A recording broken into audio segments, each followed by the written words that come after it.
So, Fabian, we're back in studio finally. It's been a few weeks that we've sat down, right? It's been a while, and you've been traveling. We've been doing a lot of content. You actually went to an RFK Jr. event, right? And he launched a essentially new platform that's going to help Trump win in November in less than, 40 days now. So how was that? It was incredible. So RFK has now taken upon the challenge to figure out why we have so many chronic diseases in our country right now. So I was in Scottsdale, Arizona at a Turning Point event, and it was RFK and Charlie Kirk, and I believe the other guy is Casey Means. And the entire event was about what is happening in our country with chronic diseases, with turbo cancers, especially in young children, all these things that we never had happen before in America, including low testosterone, was talked about. So some of the eye-opening things that he spoke about were the fact that in his day, you would see about 1 in 10,000 people had autism. Now the numbers are 1 in 34. 1 in 34. And for some reason, California has 1 in 22. And no one's talking about this. Now, what's changed since the late 80s until now, and what he was talking about is a combination of we are heavily vaccinated now compared to where we were before 89. The vaccination schedules have changed, and all the things that they're putting in our food, the bioengineered food ingredients, the artificial dyes, the sugar, and the seed oils. Those are all contributing factors when you add in medications that have been given to people younger and younger, because the amount of things that you're supposed to have in your body before you hit that red line has lowered and lowered, for instance, cholesterol and testosterone. We're prescribing all these medications to children with a combination of a bad diet, new ingredients added into the food system, and we're not even talking about the things in our water. So Make America Healthy Again is his slogan, and I love that he is doing this. I love that slogan so much because it seems like it's no longer bound by political parties or ideologies, right? When you say, I just want to make America healthy again, that seems like something that everybody can get on board on, right? It's like almost like when you say, I want to help children, right? Who's going to, right? If you're a Republican, no Democrat is going to disagree with you on that, right? Nope. So I really like that new slogan, and it feels like it's actually a pretty hot topic nowadays. Everybody's worried about what's in their food, especially they see ingredients that are in American products compared to like products just in Canada, not even in Europe, right? And I actually saw that RFK held a certain, or the Senate or the House held a certain hearing for him, and they brought all of these various individuals to testify in an official committee setting. So this is on record, now archived in Congress, talking about how various corporations in America are essentially somehow allowing ingredients, like weird, crazy ingredients to exist in our products, but the same company that owns the same product is not able to put those ingredients in Canada, Europe, all these various countries. So I think that's a great thing. And I'm glad that Trump brought him on board and made him focus so much on this, because Trump can continue focusing on these various political issues. Absolutely. Like, the border, the economy, right? One thing I never knew about RFK is his incredible, the incredible mind that he has to recollect and to talk about specific things and specific lawsuits that he had in like the 70s or the 80s and the 90s.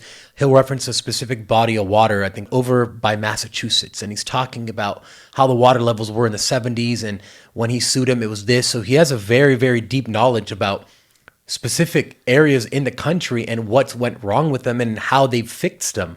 So that was one of the things I don't think a lot of people see, because, you see a stump speech or you see him speaking, but his ability to bring up or his recollection ability is incredible. That's amazing. Well, I think he's a great asset for the campaign, and it's so cool that you got out to see him. And what you sat in the VIP section, right? Yeah, we're hanging out with Seek Smith, who is the founder of the Mom Army.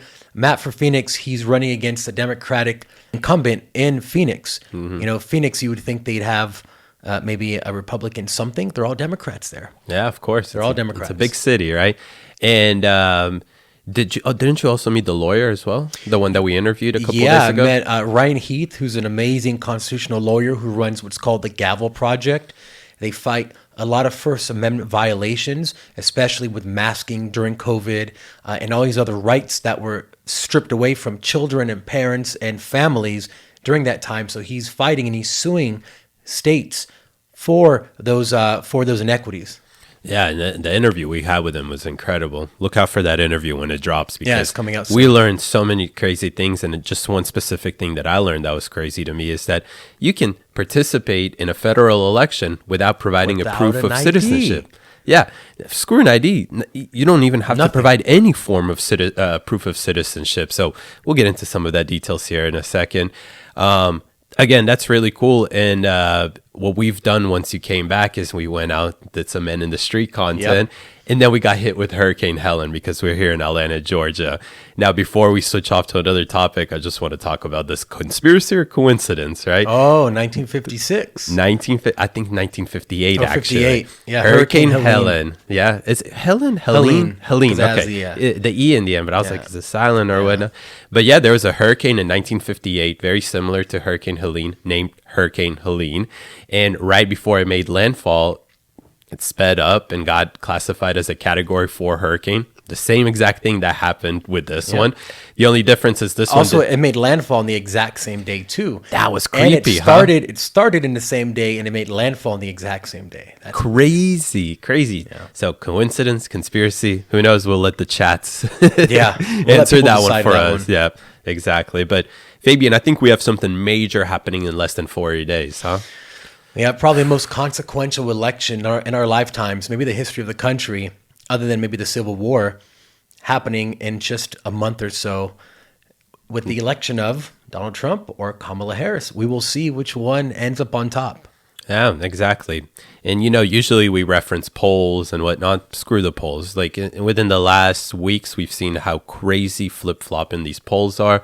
One is showing, like I read one poll that is like really in favor of Trump, and then I scroll down and I see another poll released from a pretty accurate pollster that is favoring Kamala. So who knows what the polls are right now, but all I can tell you is that it's probably going to be a pretty tight race. And right now, within the last that we're in this like final stretch or whatever, right now it's important for the candidates, Trump specifically, to make his hard-hitting points, stuff that is actually going to settle with people, because early voting in Georgia is going to start in about 2 weeks. Wow. So, and majority of people are going to go and actually vote early. I know a lot of Republicans like to vote on that day, but we're talking about the undecided people. They're going to make their decision within the next 2 weeks. And it's important that they start to target those undecided voters, because they've both solidified their base. I could care less about Kamala. Let me be specific about Trump. He needs to start to message things a little bit more directly to the individuals that are on the fence. And he started to do pretty good things lately. He came out he did a press conference the other day with the border, talking about a comprehensive approach to the border. He met with Zelensky. Right. That was not expected. Not expected. Correct. Yeah. And I wonder how some people view that. But to me, regardless what your opinion is about the whole conflict there and what your opinion is in terms of what we should do with Ukraine, you should be happy to see that Trump is acting like an actual president right now. Right. He's not, appealing to a certain base or not. He's meeting with Zelensky and he's figuring out what he can do with him to bring him to the table with Putin so we can settle this thing down forever again. Yeah. And we know that the military industrial complex does not want to end this war. They are making money hand over fist. They've gotten a contract from the U.S. government. I don't know if it's Raytheon or Boeing, whoever makes those shells for the howitzers and all the artillery in Ukraine. They've gotten a contract to triple their production. Wow. They've gotten just so much money, and we know that they want to continue this war. We've seen things like BlackRock now owns a ton of farmland in Ukraine, which is known as a breadbasket of Europe. And it's really scary to see that now BlackRock is not only taking over the country in America, but now also Ukraine. So I would love to have been a fly on the wall in that meeting to see what's going on. If I put myself in Zelensky's shoes, I need money and I need weapons to fight. What am I going to give away for that? Yeah. Am I going to give away farmland, land? He's mad because Russia is on his land, but now he's having to give away other land to the globalist, like BlackRock, in order to keep funding him. I think lately he's become more realistic, or like at least understands the reality of the situation now that you've lost a lot of men. Russia has lost a lot of men as well. But guess what? Tons. Russia has a lot that they can replenish with, which they're already been doing for the last year, conscripting individuals Yep. above the age of 50 years old, pulling people out from prisons in Siberia, right? All these various things that I actually know that are happening, not based on news, but based on friends that I have in Russia. Ukraine doesn't have that source. When the war broke out, what was it? 1 million or 2 million men fled Ukraine, right? Now they've lost about 400, 300,000 men over this course of time.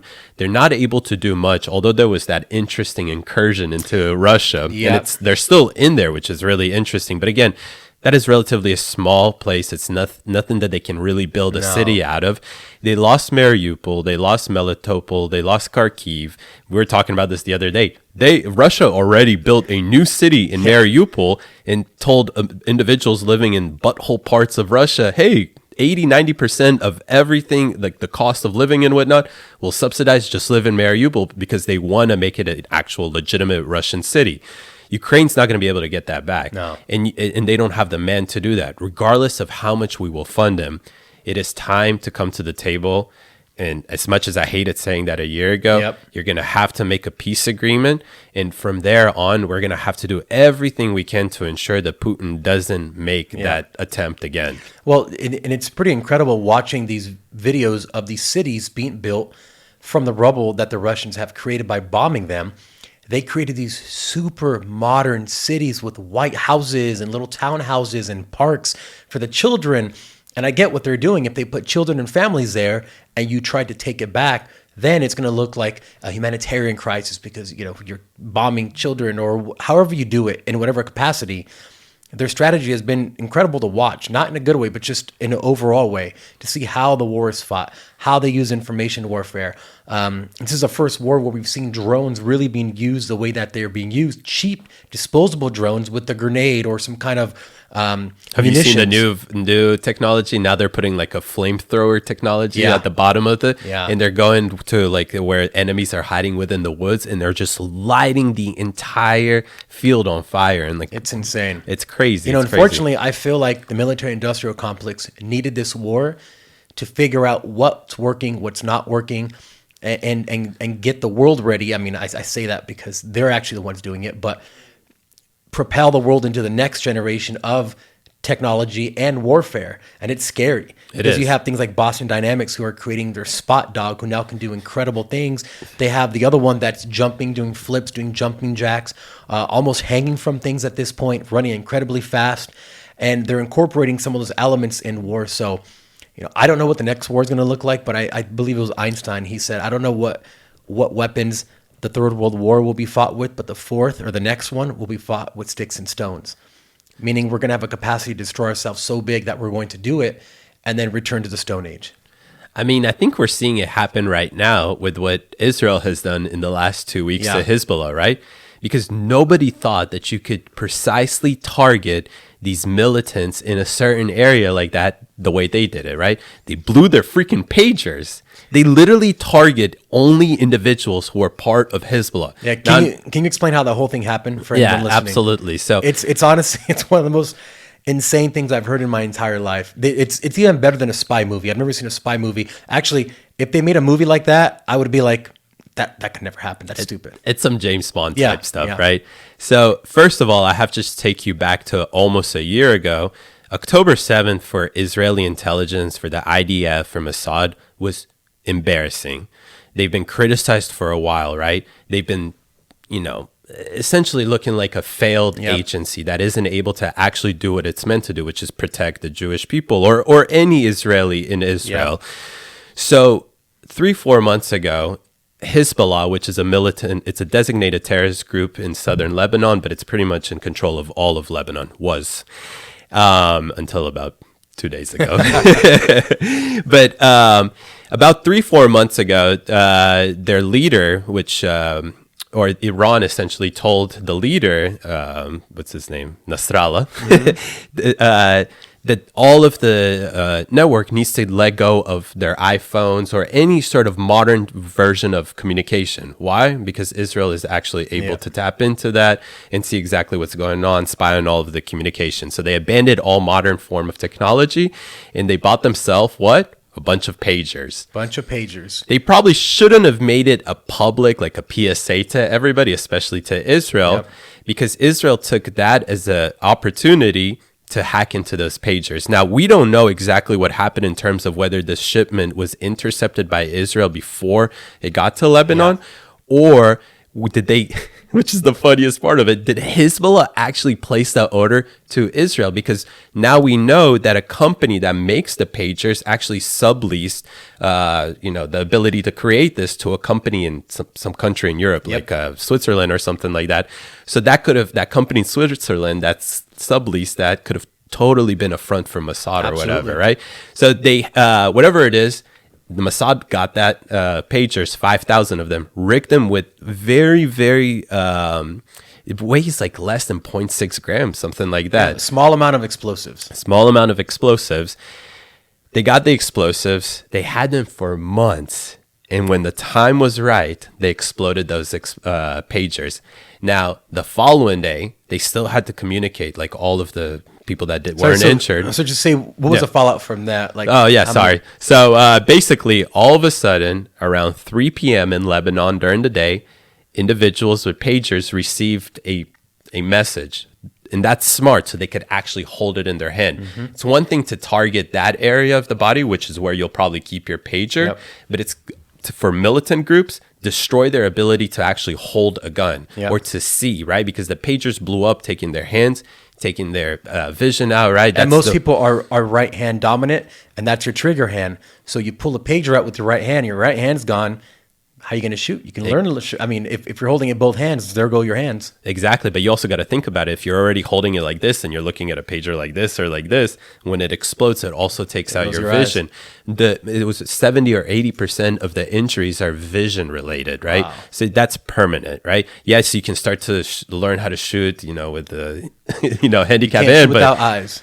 Yeah, but listen, the funniest thing about this, or I don't know, maybe I'm too immoral to say that it's funny, but 24 hours later, when they were going and burying their fellow Hezbollah militants, what did they bring themselves in order to continue to communicate? So at that point, they switched to walkie-talkies. Correct. They switched to walkie-talkies. And suddenly at their funerals, when they were burying their fellow Hezbollah militants who just blew up from pagers, they started to blow up as well because the walkie-talkies were also targeted next.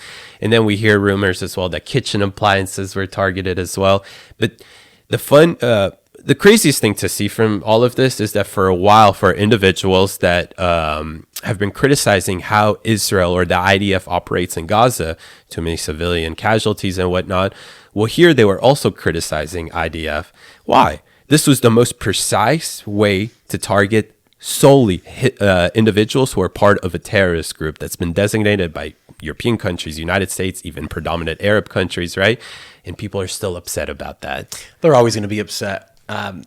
We spent 20 trillion in 20 years or something like that in Afghanistan, and we sent tons of people to their deaths, tons of American service members to their deaths because we needed to uproot these people, and we could have just done it more strategically. Now, it wouldn't have been as much money for the military-industrial complex, which was building the cities, bringing in the food. They had all these contracts, Dick Cheney specifically, and I believe it was Halliburton that he was the CEO of. They did everything for the army. You know how much money they made? It's just crazy that they even let that happen. The fact that he was the vice president and he was the former chairman of that company that received 90% of the defense contracts that were in Iraq and then Afghanistan as well, or Afghanistan and then Iraq. Sorry, but yeah, we started talking about this because I wonder if people are going to take note from this new form of warfare, right? Because now Israel didn't shoot a missile, didn't shoot a single gun, didn't do anything to take out about 3,000 of the highest trained individuals of Hezbollah, which then opened the door for them to hit a shock and awe style of attack on Hezbollah's main military capabilities, infrastructure, and whatnot. That happened over the next course of 2-3 days. And then the craziest thing, the UN is happening right now, or what is it called? The United Nations Conference, whatever it is. Everybody's coming to New York City. All the malarkey, right? So of course, Bibi, he flew. And they announced Bibi is the prime minister of Israel, Benjamin Netanyahu. So he flew from Israel to New York City to deliver a speech in front of the UN Assembly. And they specifically put out his schedule. He was leaving Friday, and then he was leaving Thursday, and he'll be back Saturday night. Friday morning is when he greenlit the operation to take out the leader of Hezbollah, Hassan Nasrallah. And I think that is so smart because essentially I think that what happened was that Nasrallah came out of the outskirts of Beirut to the big headquarter bunker because he felt as though, okay, well, Benjamin Netanyahu is not in Israel. Yeah. This is a great opportunity. It was the perfect way to, make them believe that, oh, this is a good time that we can actually go and meet. And boom, what did they do? They targeted that headquarter bunker. Benjamin Netanyahu greenlit it from his hotel room in New York City, and they took out all of Hezbollah's essential leadership within 2 weeks. And one of the things I'm thinking about, if I'm looking at optics, when you're speaking to the whole world, literally the whole world is there. All the ambassadors, everyone is there. You talk about that, and then you use that kind of show of force, still being in New York and saying, look at what happened. So you essentially show that as strength when you just spoke to everyone and you do something like this. Showing a strength of force, similar to when, I forgot exactly what it was, but it was Trump, and I think that he was meeting with Xi Jinping. I forgot exactly what happened. I think that something revolving Iran or something like that. Anyways, he was at dinner with Xi Jinping, and something happened, and he greenlit the operation right there, sitting with Xi Jinping. Just to 5 minutes later come to him and say, hey, by the way, we just took out this, this and that. And you have to think about it because at that point, China was actually working. It still is essentially part of this partnership with Iran, Russia. That's what China does. It's friends with everybody. The West really does, essentially disenfranchise countries like Iran and Russia from wanting to partner us with us. Good, because they are a bunch of dictators, right? We essentially isolate them. Well, they group up with themselves, and then China still makes its ways in order to influence them. But absolutely, the world is at a very crucial precipice right now, and I'm happy that Hezbollah has been neutered because they were doing nothing except causing problems. Obviously, we know that they're funded by Iran and places like this that want to see them as a de facto proxy army to do what Iran can't do right now because of many reasons. But some people think if Trump gets in office, things will get worse. Iran will target things. There's a lot happening right now that we don't know the answer to. But one thing that we do know the answer to is that RFK is making America healthy again. That is right. So that's great. No, that's incredible. And for anyone listening, that story, like I said, it's something out of a movie. It is. It really is definitely something out of a movie. Something else having to do with explosives, but hopefully it doesn't explode, is Elon Musk is ready to send the Starship up into orbit and then catch it. So this is pretty incredible. It's never been done in the history of humanity. When the rocket ship goes up, it lands propulsively, meaning it lands with the engines and it slows it down and it has these landing legs. Well, Elon Musk said the only way to get quick reusability is not the way we're doing it now, because the way they do it now is it launches and it lands somewhere, typically in the ocean, on this barge, this automated massive boat, and then they take it back to shore. Then they have to put it on its side, transport it back to Texas where they launch out of, and then get it all ready again. He says that takes way too long. So his idea was, he said, why don't we launch it? But then when it comes, it's called return to launch site, RTL. When it returns to where it launched, instead of having it land, why don't we have these arms that will close around it as it's lowering, catch the rocket without the top part, refuel it, just like you would pull into a gas station with your car, and then just put the new upper stage, the top of it, back on and launch it right away. Now, everyone thought this was a crazy, stupid idea. Elon Musk likes to make jokes, but then someone sent him something and say, why don't you catch it with like chopstick arms? And this is exactly what he's doing. So if you can imagine, now they call it Megzilla. It's these two massive arms. It's like a claw. And as a rocket's coming down, these arms will close slowly until they literally latch on to these little handles they have, holding the rocket up, the entire rocket up. Now, it doesn't weigh a lot after there's no fuel, because the outside of the rocket is about as thin as a Coke can, which is actually, a lot of people don't know this. Crazy. All it is It's a little Coke can with a bunch of pressure inside. So just the same way how you shake up a Coke can and then you open it and all that pressure, that's basically rocketry right there. That's rocketry 101. So what is the benefit of them being able to catch it with the chopsticks instead of what is it currently just landing on the and sitting on the ground, I guess? Yeah, so right now the way it works is it would have to land in the sea because your trajectory will take it out to the ocean to get enough speed to then launch the upper stage, which it comes off of the booster. The booster is just all the fuel. Mm-hmm. So once you get it into orbit, you launch the first stage that has the satellites or whatever else you want to launch. And then that booster has to land back, but because the Earth is spinning, it lands in the ocean. So right now, they're just sending a boat out to catch it.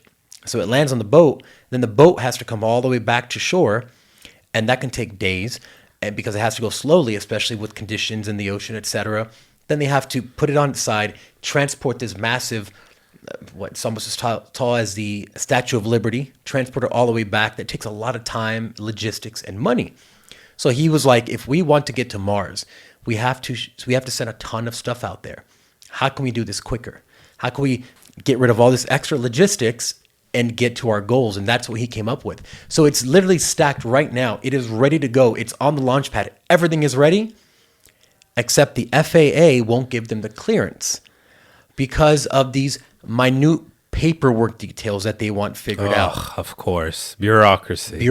From the government. I'm sure some liberal is sitting there and it's like, oh, Elon Musk, no. Even though this is so friendly for the environment, this is so beneficial, right? All these various things, less emissions because now the boat doesn't have to do all this crazy stuff. No, I can't let Elon Musk do this. Absolutely. And, so the FAA has all these requirements that they have to go through before you launch. They have to make sure that you do X, Y, and Z. They do environmental impact reports to make sure that you're not flying over this like protected species of seagull or whatever it is. But they had Congress called up, I don't know if it was the head of the FAA, and they're asking, why is it that you're holding up this launch that's going to help us get to the next planet? And he said, well, there's safety issues. Now, SpaceX has the best safety record out of any rocket company, including the government, that has ever existed. Yeah. Ever existed. And it's essentially, we all know it's politics, but Elon Musk is calling for that guy to now resign. There's a whole lot of things happening, but it's just incredible that we're about to do something never been done in human history, is catch a rocket with two little pieces of metal that close around it. I mean, it's just that is so insane. Like, I won't believe it until I see it. Right now, it's probably not going to work for the first time, but the good thing is you don't want to destroy your launch pad. Those are really expensive. It take a lot of time to construct. But what happens is by the time it gets back down, there's very, very little fuel left over in it. So they're making sure that there's not a lot of things that could explode. And it's very light. So the very worst is that it misses, which most likely will happen. I mean, the chances that they're going to get this right on the first time is probably very slim. But at least prove that it can be done. And then just like they've done every time, just do it again and again until you catch it. And you said something interesting that essentially this could be used later. This is all to be used to later on get us out of the Earth, right? To move humanity from the Earth to Mars or whatever it is. And when they land and they can grab them with the chopsticks, I guess they can refuel them right away and send the next batch of people up. Exactly. So what they'll do is they need to send a lot of equipment to Mars before humans even get there. You have to have all the stuff there before you get there. Otherwise, it's just standing around, and once your oxygen's done, you die. So you have to get thousands and thousands of tons. I don't know the exact number, but the only way to do that reliably and cheaply is to do it this way. It's the only way to do it. That makes sense. Good for Elon. And I like that he's taking a lot of information, like ideas, or getting his ideas from the public. Yep. I'll never forget that one video where I guess he was with his favorite engineer who's a YouTuber. And he was talking about Tim Dodd. Yeah. That's the video where he was like talking about his spaceship, right? Yep. And then he was having some issue and the guy asked him a question and he was like, you know what? And then I think that like resolved a lot of the issues. Exactly. That he was having. And then he had his engineers actually change it to that. So it's very rare for a CEO to take recommendations from just a general public. And that's why I really trust him. I know we can maybe switch a little topic like that, but still it's with Elon Musk. Trump proposed essentially to put him as the individual that would cut waste from the government, right? With analyze agencies and understand what's happening and be able to cut a lot of the waste there. No better person to take care of that actually than the individual who came in, took over Twitter, fired 80% of the employees there, 80%. And actually turned over profit, like is actually thriving now. I don't know if they turned over a profit, but they're definitely thriving now. So, Elon Musk is great, and I'll do great for it. I mean, if you would have told me 6 months ago that we would have a dream team of Elon Musk, RFK, Trump, Tulsi Gabbard, and Vivek Ramaswamy, like that is a next generation of politicians, not Trump specifically, but everyone else, because never before have you had people from both political parties. They were all, aside from Trump and maybe Vivek, they were all Democrats. Elon has voted Democrat. Obviously, Tulsi was a Democrat. She was the vice chair of the DNC, I believe. And RFK was obviously, RFK is a Kennedy, so clearly Democrats. You have all these people saying, let's fix what's wrong with the government once and for all, the real way. And there's so much angst toward them on the left. Like, why wouldn't you want somebody making your country healthier? Why wouldn't you want someone like Elon Musk going in and cutting costs in the government when he's done that his entire lifetime? He's the richest man in the world. He has multiple multi-billion-dollar companies. Like, it just makes complete sense. What is the reason why you wouldn't want something like that? I don't understand it. Well, you know why. It's all we know why, right? I know why, but I still don't understand it. I was talking to my friend about this, and he was trying to convince me that the only way that we can win Democrats over, or not even win Democrats over, but win in November in less than 30 days, is that we should play the Democrats game. And what did he mean by the Democrats game? Politically prosecute our opposition, do these very untraditional things and tactics that Democrats are involved in, where essentially they portray the opposition as enemies of state. And I tried to explain to him that we haven't done that. And because we haven't done that, we've been able to win people over to our side like Elon Musk, like Tulsi Gabbard, like RFK Jr. now. And I want to know what's your opinion about that. Is that a more effective way to actually win people over? Because I understand people are upset, certain Republicans can be upset. Why aren't we going after them like they're going after us? You have to think about it in the long term. How many Democrats are actually coming over to our side, like Tulsi, like RFK Jr., I want to say like Elon Musk, because they're seeing what the Dems are doing and they can't partake in that? Isn't it way more effective that we don't play that game, even though that may come in the cost of not going after Hillary Clinton or whatever it is? Yeah, I mean, on one side of it, you have the Republican Party who has conservative morals, right? And they are a party of... They're supposed to be a party of morals. On the other hand, you have a party that will do anything, it doesn't matter what, because when they say our democracy, they don't mean the democracy for everyone. They mean their specific version of democracy. And I think that's a lot of people don't understand. That's key, yeah. And they keep hammering that word, our democracy.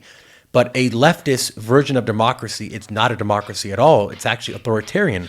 So I think people are starting to realize that when they say our democracy, they don't really mean what they think that they mean. Marxists always have a way of using words that to the general population means one thing, but to Marxists themselves means something completely different. So, it's doublespeak. It's communist doublespeak. And they've done this for a very long time. But I think the Republican Party would do well just to continue hammering the issues. They've already taken over what was typically a Democratic issue of, the environment and very true. Yeah, so they've co-opted that. So now all these environmentalists, which I know actually quite a few, Ariana Victor, who does great stuff, she was turned away from the Democratic Party because of the COVID stuff. So people like that are going to have a hard time reconciliating, well, what do I really want more? I'm an eco-friendly person and I want the world to be better this specific way. Am I going to now vote Republican because they're espousing those exact values that I want to have happen? So it's interesting. Obviously, we're going through a party flip now. The Republican Party is a party of the working man and the fighter and almost like the minority now. We've also seen massive registrants of people into the Republican Party, especially Gen Z males, and the voting makeup of people are changing. So it's interesting. It is interesting. And that's what makes me think more and more that if we continue doing this, continue going about the way that we've been doing this, it may be messy a little bit, annoying at some point, frustrating and whatnot. But if you actually look at it, what we've been doing the last 4 years is very effective. And I couldn't imagine what would have happened if we dipped down and actually played the Democrats' game. Well, if you think about it from a leftist standpoint, they don't want America. They don't want a American-style democracy. They want socialism. So if they can make the Republicans play that game, now they're both destroying the institutions that made America what it was. They're both going towards utilizing lawfare. They're both imprisoning people. So this all gives into their game. They don't care which party wins because what they want is the destruction of America. And they say that themselves. So I'm really glad that the Republican Party hasn't gone to that level, instead of taking the higher road. And they're taking people from the Democratic Party who, as we were speaking about, are disenfranchised. Exactly. And you can even see it with senators like Senator Manchin. He went from a Democrat now to an independent. Kristen Sinema, also a senator from Arizona, from a Democrat to independent. They just can't get down with what the left is doing or what the overall Democrat party stands for. And in my opinion, that is the best way how we can actually win landslide elections, especially federal elections. Just keep pushing Democrats more to the left, allow them to do this stuff to us. Every single time there's an assassination attempt on President Trump, that is simply because Democrats keep continuing to play that game. They are literally portraying anybody that supports MAGA or anybody that represents MAGA. And you think about it, anybody that represents making America great again or is healthy apparently, again now. or healthy again, is apparently an enemy of state. Dude, it's your neighbor. This is identity politics on a broad scale.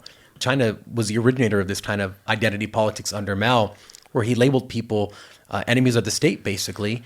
And you wear a red hat, now you're an enemy of the state. You know, it's really interesting how they're using identity politics and colors and imagery to say these are the enemies, these are the good guys. Let's draw a line right down the middle and use any means necessary to get rid of the other person instead of working with them. That's no longer the case now. We want to get rid of them. Because if only these Republicans could be gotten rid of, then and only then can we have the country that Kamala Harris is promising us, which I don't even know what that is. But I don't think anybody knows that. And nobody actually knew what her policies were till the night of the debate when she put it on her website. Rushed them on over. But I think that does it for our podcast. Thank you so much for listening. And if you're still here, make sure that you like, subscribe, share this with everybody. And look out for awesome content that we release on our personal pages. Make sure that you keep up with our page here on The Breakaway because we'll be releasing interviews that we did this week with Ryan. Great interview. I love it. So much stuff that you will learn about the election that's literally in less than 40 days. Thank you guys. We're out.